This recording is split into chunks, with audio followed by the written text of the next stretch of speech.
তো WhatsApp guys, আজিৰ এই ভিডিঅ'ৰ জৰিয়তে গম পাবি বিলাহী গছটোও কলম দি পুলি বনাই ৰুব পাৰি। হয় বন্ধুসকল, সঁচা কৈছোঁ, এই ভিডিঅ'ৰ যোগেদি সম্পূৰ্ণ ডিটেইলছ পাই যাব, ভিডিঅ'খন শেষৰলৈকে চাব। তো বন্ধুসকল, প্ৰথমতে আমি বিলাহী গছবোৰ ইমানখিনি ডাঙৰ হ'লে থৰাটো এনেকুৱা ধৰণৰে কাটি ল'ব লাগিব, এনেকুৱা ধৰণে চাচি দিব লাগিব চাৰিওফালে কলম দিবৰ কাৰণে। তাৰ পিছত কল এনেদৰে কাটি লৈ চাচি থোৱা বিলাহী থৰাটোত এনেদৰে ভালদৰে লগাই তাৰ ওপৰত সাৰ থকা মাটি লৈ এনেদৰে ভালকে একদম টাইটকে ৰছীৰে বান্ধি দিব লাগিব, যাতে হাৱাবোৰ নাপায়। তাৰ কাৰণে যিমান কেইটা আপুনি ৰুব এনেকুৱাকে সকলোতে এনেধৰণৰ প্ৰচেছ হ'ব বন্ধুসকল। তাৰপিছত বিলাহী পুলিবোৰ ৰুবৰ কাৰণে থাৰ্মকলৰ কাৰ্টুন লৈ আপুনি টাব নাইবা মাটিতো ৰুব পাৰিব। তাৰ পিছত পানী ওলাই যাবৰ কাৰণে ফুটা কৰাৰ দৰকাৰ। তাৰ পিছত এনেদৰে ইটা মাটি দি খুৱাই এনেদৰে তাৰ ওপৰত কাৰ্টুনবোৰ এনেদৰে লগাই দিয়া হৈছে। ইয়াৰ পিছত গোবৰ সাৰ মিহলোৱা মাটিবোৰ এনেদৰে ভৰি দিব লাগিব।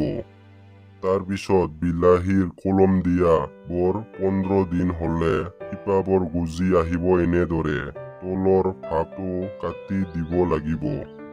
তাৰ পিছত ৰুবৰ কাৰণে ৰেডি এনেদৰে পুলি থিমটো গুচাই দি পেলাব লাগিব লাহে ধীৰেকে। তাৰ পিছত দেখা যাব শিপাবোৰ এনেদৰে ভালকে ৰুই দিব লাগিব সকলো কলম দিয়া পুলিবোৰকে। তাৰ পিছত বিলাহীৰ গছবোৰ বেগাই যাবৰ কাৰণে বাৰীৰে চাপত দিবৰ কাৰণে এনেদৰে মাটিত গাড়ী দি কেনে বান্ধি দিব লাগিব সকলোকে। তাৰ পিছত ৰোৱা হ'লে এনেদৰে লাহে ধীৰেকে পানী দিব লাগিব।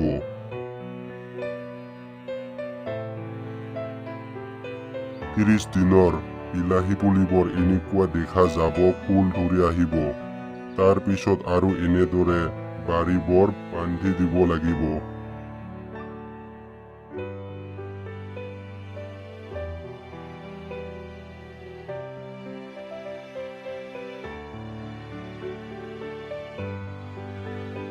তাৰ পিছত আলম পাউডাৰ পানীত মিহলাব লাগিব। ইয়াৰ পিছত এই পানীটো বিলাহীৰ গছবোৰত এনেকুৱাকে সকলো বিলাহী গছবোৰতে দিব লাগিব। 45 দিনৰ পিছত এনেকুৱাকে সকলো গছবোৰতে বিলাহী ফুলি আহিছে এনেদৰে। চাওক বন্ধুসকল, এনেকুৱাকে সকলোবোৰতে থকাকে লাগিছে।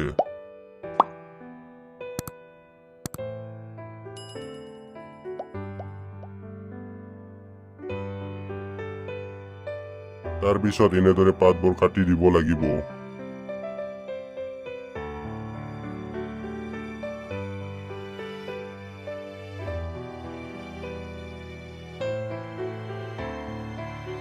ইয়াৰ পিছত পিঁয়াজৰ বাকলি লৈ পানীত ডুবাই থব লাগিব।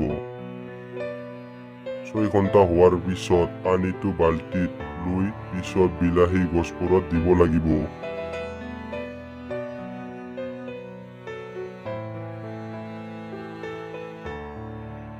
তাৰ লগতে পিঁয়াজ বাকলিবোৰকো বিলাহীৰ গছবোৰৰ তলত দিব লাগিব। এইটো পচন সাৰ হিচাপে কাম আহিব। 60 দিনৰ পিছত আমাৰ বিলাহীবোৰ এনেকুৱাকে পকি আহিছে এনেদৰে। চাওক বন্ধুসকল, এনেকুৱাকে বহুত ভালদৰে পকি আহিছে। এটাও পোক ধৰা নাই গাইজ, বেয়া হোৱা নাই গাইজ।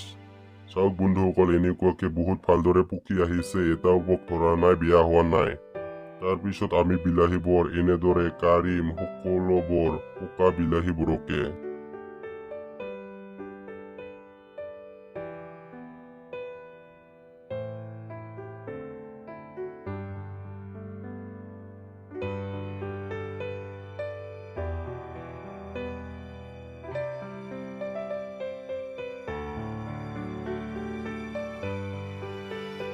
ইমানখিনি হৈছে বন্ধুসকল 3ডাল বিলাহী গছৰ পৰা।